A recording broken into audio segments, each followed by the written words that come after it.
नाजरीन, आज कुर्बानी का पहला दिन था और कुर्बानी की मुसलमानों ने, आलम इस्लाम में रहने वाले मुसलमानों ने कुर्बानी कर ली है।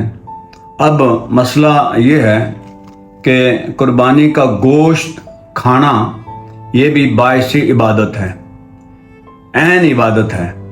बाज़ लोग, मैंने पहले भी पिछली वीडियो में कहा था कि गोश्त बाज़ औक़ात लोग वो कहते हैं जी हमने तो सारा गोश्त तकसीम कर दिया, हमने एक बोटी भी गोश्त के घर में नहीं रखी।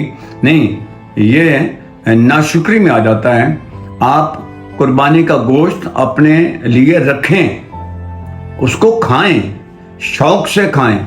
ये आपको अल्लाह ताला ने तोहफा दिया है, तो इससे गुरेज ना करें बल्कि इसको शौक से खाएं। कुर्बानी का गोश्त लोग रूटीन से हट के खा जाते हैं, ज़्यादा खाया जाता है। अब मैं बताना ये चाहता हूँ, ये जो मैं वीडियो बना रहा हूँ ये ज़रा रूटीन से हट के है। तो ये मौजूदा जो मसाइल हमें 2-3 दिन में आगे पेश आएंगे, मैं चाहता था उनके ऊपर बात कर ली जाए। गोश्त खाते हैं हम, थोड़ा ज़्यादा मिक़दार में खा लेते हैं। कुर्बानी का गोश्त लजीज भी होता है और पकाने में भी ज़रा मेहनत करते हैं लोग, तैयारी में ज़रा तकल्लुफ़ भी करते हैं। तो गोश्त जब तैयार हो जाता है तो वो फिर खाने में लज्जत भी आती है, दिल भी करता है उसको खाने का, क्योंकि वो सेहतमंद जानवर का वो गोश्त होता है, खुद किया होता है, अपने जानवर का होता है, तो दिल करता है कि इसे खाया जाए। तो वो जब ज़्यादा खाया जाता है गोश्त, तो उससे कुछ मसाइल जन्म ले लेते हैं। जो मसाइल जन्म ले लेते हैं तो फिर जाहिर बात है तकलीफ होती है।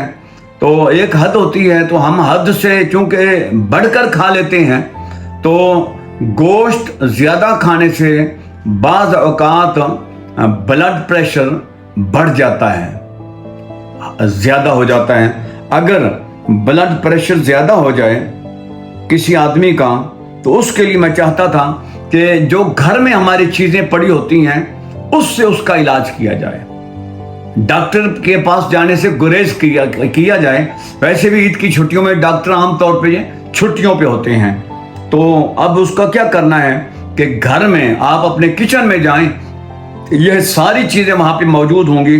अगर गोश्त खाने से ब्लड प्रेशर बढ़ जाए तो क्या करना है, सौंफ 1 टीस्पून यानी छोटा चम्मच सौंफ का ले लें और आधा चम्मच सफ़ेद ज़ीरा ले लें और सब्ज़ इलायची ये ले लें और इसका कावा बना के आप इस्तेमाल करें, तो अल्लाह के फजल व करम से आपका ब्लड प्रेशर नॉर्मल हो जाएगा, नीचे आ जाएगा, जो बढ़ गया वो नीचे आ जाएगा।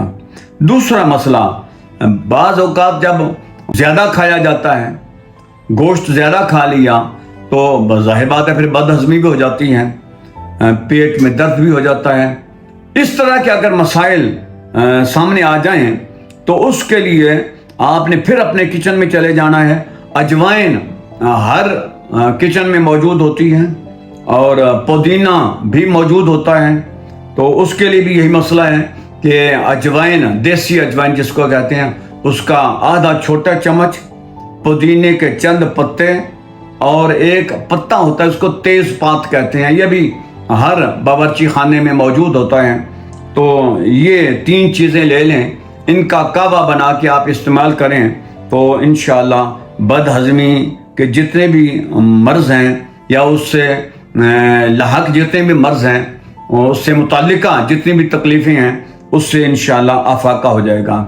बाज़ औक़ात ज़्यादा गोश्त खाने से या ज़्यादा खुराक खाने से लूज़ मोशन, मतली यानी कै जिसको कहते हैं, उल्टी जिसको कहते हैं, और उसकी शिकायत अगर हो जाए तो फिर उसके लिए मसला ये है कि लौंग 2 या 3 लौंग ले लें, दारचीनी छोटा पीस वो ले लें, उसको छोटे छोटे पीस कर लें या उसका पाउडर बना लें। वैसे भी उसको पानी में डाला जा सकता है। और लीमू के चंद कतरे, ये इनका कावा तैयार करके आप इस्तेमाल करें, तो वो जितने भी मर्ज़ हैं, कै, मतली, लूज मोशन, इससे इंशाल्लाह अफाका हो जाएगा। अच्छा, बाज़ औक़ात ऐसा होता है कि गोश्त ज़्यादा खाने से मसूड़ों में सोजन आ जाती है, जिसको कहते हैं मसूड़ों का वर्म। मसूड़ों में वर्म आ जाता है, दांतों में दर्द शुरू हो जाता है। तो उसके लिए नुस्खा ये है कि नमक और सूंड एक होती है, सौंठ उसको कहते हैं, वैसे पूरा उसका जो तलफ़्फ़ुज़ है वो सौंठ है, सूंड उसको कहते हैं हम आप अपनी ज़ुबान में। ये भी हर घर में मौजूद होती हैं। नमक आम जो हम इस्तेमाल करते हैं वो नमक, और सूंड का पाउडर बना लें। तो ये सरसों के तेल में इसको मिक्स कर लें, सरसों के तेल में मिला लें और उसको अपने दांतों पर, मसूड़ों पर मलें। तो उससे मसूड़ों का वर्म, मसूड़ों का सोजन ये भी ख़त्म हो जाएगा और दांतों का दर्द भी ख़त्म हो जाएगा।